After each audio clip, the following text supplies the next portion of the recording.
what I have learned about choosing a good beginner inline skate.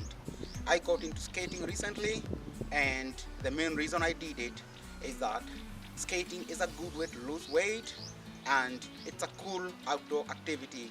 And you will learn what I know about choosing a good beginner skate. I have chosen 3 beginner inline skates, and I'm going to share with you what I have learned along the way. Welcome. As a beginner, you're going to need to choose between a hard boot and a soft boot. Now, hard boot, this is a hard boot. Hard boot is just what the name suggests. It's hard. The outer shell is hard. A hard boot is pretty supportive compared to a soft boot. A hard boot is really supportive, and your weak beginner ankles need all the support they can get, especially when you're learning initially. So your hard boot, I would say a beginner would be better off choosing hard boot over a soft boot as far as support is concerned. The other thing is that the liner, the boot liner, is detachable. It comes out of the boot. You can easily remove it. Why is that important? Now, it makes cleaning the boot easier. Also, it makes upgrading the boot easier. You can put in a better quality liner, and that's great. There's nothing wrong with choosing a soft boot, and this here is a K2 exotic boot, and I love K2 boots, and I'm sure I'm not the only one. Soft boots are soft, pretty comfy if you choose a good one like this one here. I would recommend it, but most soft boots are not as supportive as most hard boots, or in general, soft boots are not as supportive as hard boots. But a good soft boot wins big in the comfort department. Wins big, and that's a good reason, and that's why so many experts and so many people recommend a soft boot as your first beginner fitness skate. So I have nothing against soft boots. I just prefer a hard boot because it's more supportive, and as a beginner you need a lot of ankle support. There are 2 disadvantages I have learned about soft boots, most of them anyways. One, the liner is not detachable. You cannot remove this liner from this K2 boot, and it is the same for most soft boots. You can't remove it, meaning cleaning this boot would be harder than cleaning my other boot, the one I showed you initially. The other thing is that with most soft boots, the frame, it might be plastic or aluminum or whatever, but the thing is, the frame and the boot are permanently attached to each other, meaning you cannot remove this frame from this boot, which means you cannot upgrade to a better quality frame.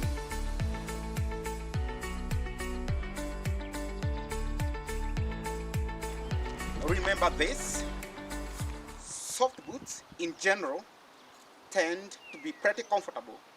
They win big in the comfort department, at least the best ones, and K2 are good beginner boots. They are not as supportive as hard boots. Also, many soft boots cannot be upgraded to a better quality boot, which is not the case with many good hard boots. Hard boots provide more support, and they can be upgraded to a better boot. You can swap out the frame, you can swap out the liner, and cleaning this is easier than cleaning this.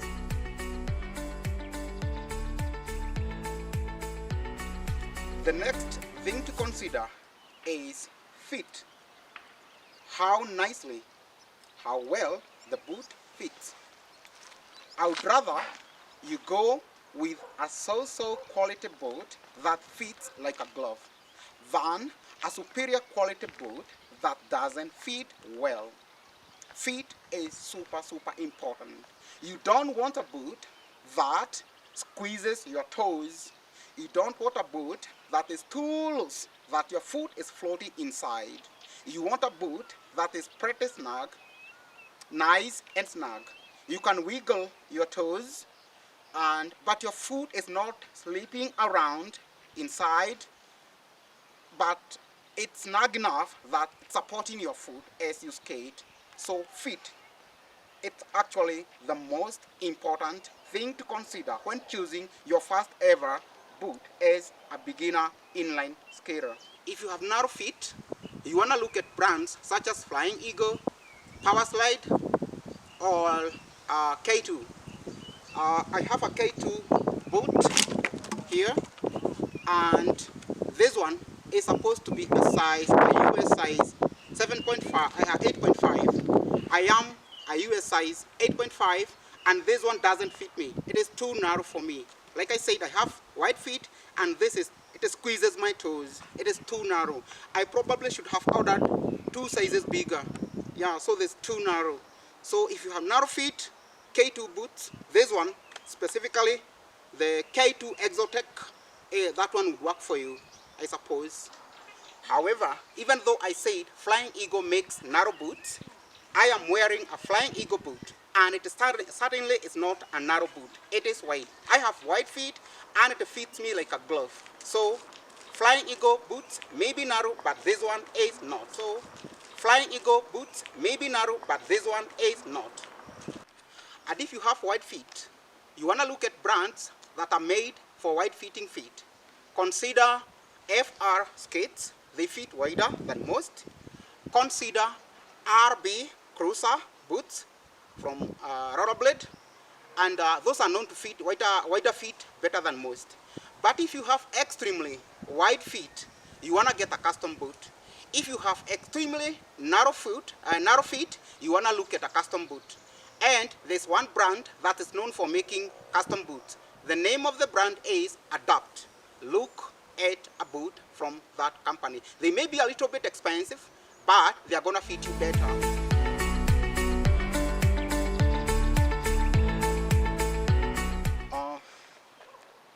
This is a plastic frame. This frame on my K2 boot, it's plastic, all plastic. Yeah, a plastic frame, there's one thing I love about plastic frames. They are light, they are lightweight. And as a beginner, you want a lightweight boot. And having a plastic frame makes your boot lightweight. Also, plastic frames are not as supportive as metal frames, nor are they as durable. They are not as long-lasting as metal frames. And if you're a heavy skater, you don't want to choose a plastic frame because a plastic frame is unlikely to support that added weight. I recommend choosing a boot, a beginner boot with an aluminum frame that's swappable, that you can swap out for a better quality frame down the road as your skill improves. This boot here is a Flying Eagle boot. It came with an aluminum frame. Pretty sturdy, supports me quite well. I love it. Now, metal frames, like I said earlier, are pretty supportive. If you're heavy, go with this. The sturdier it is, the better. But I have found that some aluminum frames, some metal frames can be too heavy as to make your skates too cumbersome. So weight is another thing to consider. But as a beginner, actually, don't pay too much attention to weight. Just get a good metal frame and start skating. Carbon frames, they are the most expensive, the lightest, and the strongest in most cases. And these, honestly, are not for beginners. You don't need a carbon frame as a beginner inline skater. racers and people who compete, speed skaters, they go for carbon frames because those frames are what they need for winning. And you don't need that. That's overkill. As a beginner, you don't need that. Just stick to a plastic frame or preferably a metal frame, an aluminum one.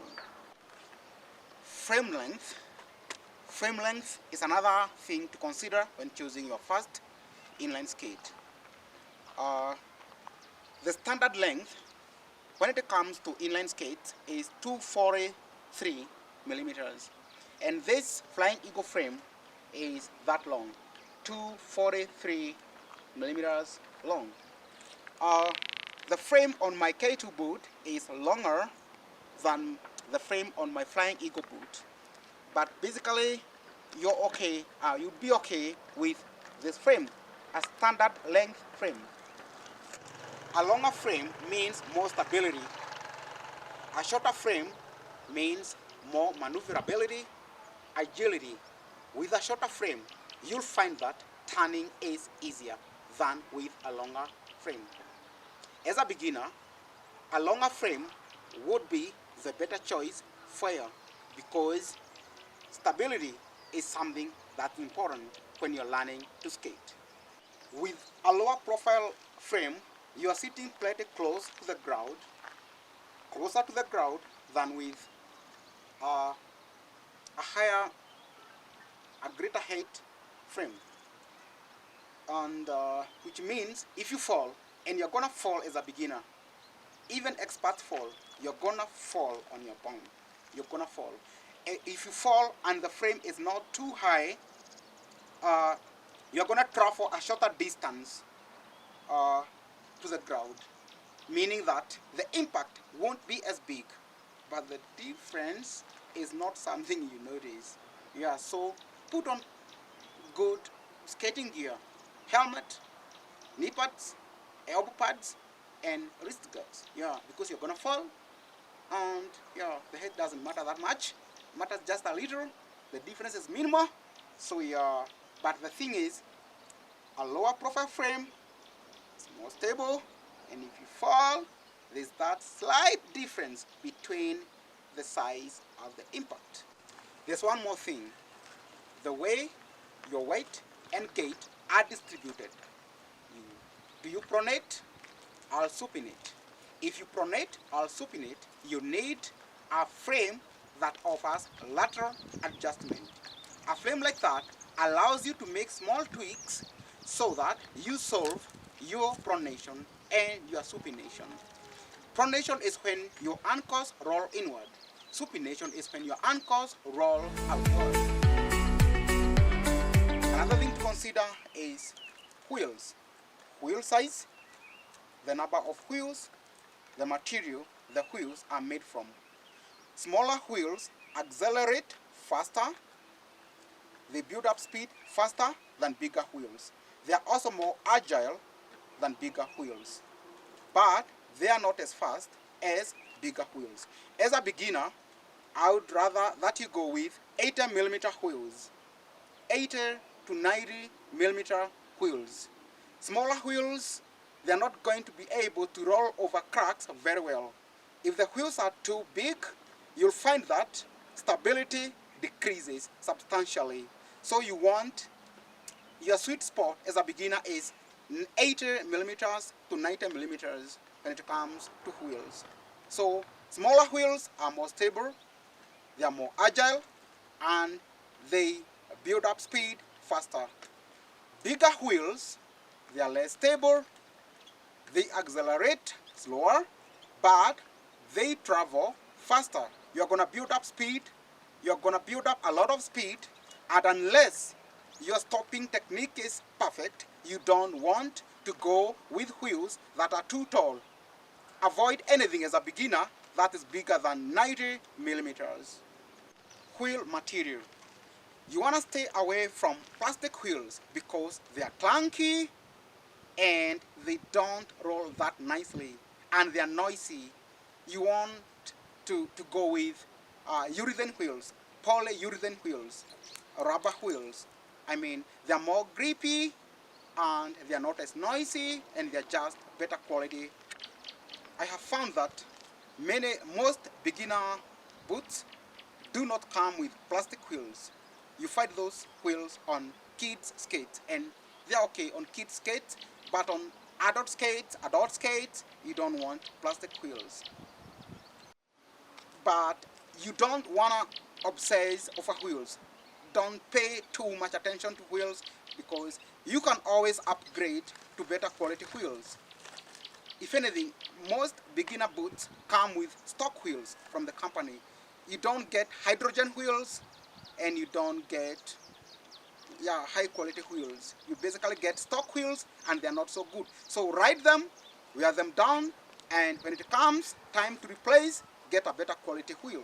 Yeah. But how do you tell if wheels are plastic or urethane? Plastic wheels look kinda shiny and plasticky. They are not rubbery, and when you touch a plastic wheel, it's kind of hard. It is not as soft as a urethane wheel or a rubber wheel, so you can easily tell. You may not be able to tell the difference on photos, on product description photos, but when you have two skates like this, you can tell. Look at these. These are urethane wheels. They are not plastic wheels. Yeah, they look different. I don't have plastic wheels, so there's no way to compare, but yeah. Then there is wheel hardness, the durometer of the wheel. Wheels are rated for hardness or softness on a scale known as the durometer A or durometer B scale. Most wheels are durometer A rated. The higher the durometer number, the harder the wheel. The lower the durometer number, the softer the wheels. Softer wheels handle cracks and little bumps better than harder ones, but they wear down faster than harder wheels. Harder wheels are also more long-lasting. As a beginner, you want to stick to wheels that are in the 78A to 85A durometer.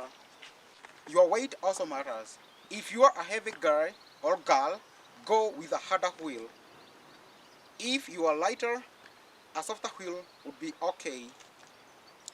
If the roads where you are at are crappy, go for a softer wheel. If the roads are pretty smooth, if the roads and the pavement is they are high quality, hard wheels would be okay for you, but you can also use soft wheels if you like. Last but not least, protective gear. A helmet, super important. You're gonna fall. You don't want to crash onto a wall, and break your cranium. You don't want that. So wear a certified helmet. Get a skate certified helmet. The standard when it comes to skate helmets is the ASTM F1492 skate safety standard. But most helmets today for skating are dual certified, meaning they are certified for skating and they are certified for biking. The biking standard is the CPSC bike safety standard. So if the helmet is dual certified, that's great. If you ride a bike some of the time and skate the rest of the time, definitely get a dual certified helmet. You are also gonna need elbow pads, wrist guards, and knee pads. If usually these pads are sold as a set or comprising 3 pads: knee pads, wrist guards, elbow pads. The most important, as far as the research I have seen is concerned, are wrist guards. When you fall, and you're gonna stretch out your hand to catch yourself. And in the process, you might break your wrist. Wrist fractures are the most common form of injury when it comes to inline skating. And when buying pads, protective pads, sizing is very, very important.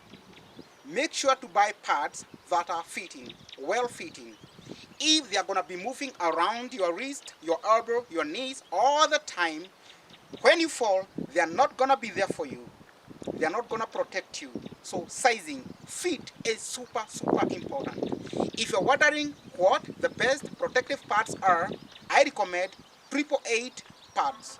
They are good. If you're wondering what the best protective pads are, I recommend, and many people recommend, many skaters recommend 888 pads. I'm not saying they are the best. I'm simply saying I like them. I have worn them and they are good. 888 protective pads. There are others as well, and you can do some research around. But I am okay with my 888 pants. They protect me. They are good and they are not too expensive. As a beginner, you wanna know how to stop, right? You wanna perfect your stopping technique. But because you're a beginner and you have not perfected your stopping technique, you want to get a boot that has got a brake. Beginner boots and all boots, all inline skates with a brake. The brake is found on the right skate, always. Price is also something you want to consider. If you don't have much money to spend on your first boot, $100 is enough to get you a pretty decent new skater boot, such as the Tripple. Basically, you want to stick to the $100 to the $200 range. You're gonna get a pretty decent boot, a soft boot or a hard boot. There are so many good boots in that price range. Don't go too cheap. I would say avoid those $50 boots that are made by brands you have never heard of. I would say that stay away from those ones. They tend to skimp on so many things. The wheels may come off when you're riding, and the overall boot quality is not good, and that boot will not even rust. I would say stick to the $100 to $200 range, and you're gonna be okay. If you would like to check out this Flying Eagle boot, which is a good beginner boot, or this K2 boot, which is a good beginner boot, I will leave the links down below. And if you like my content, please subscribe so that you can get more of this content in the future. Thank you for watching.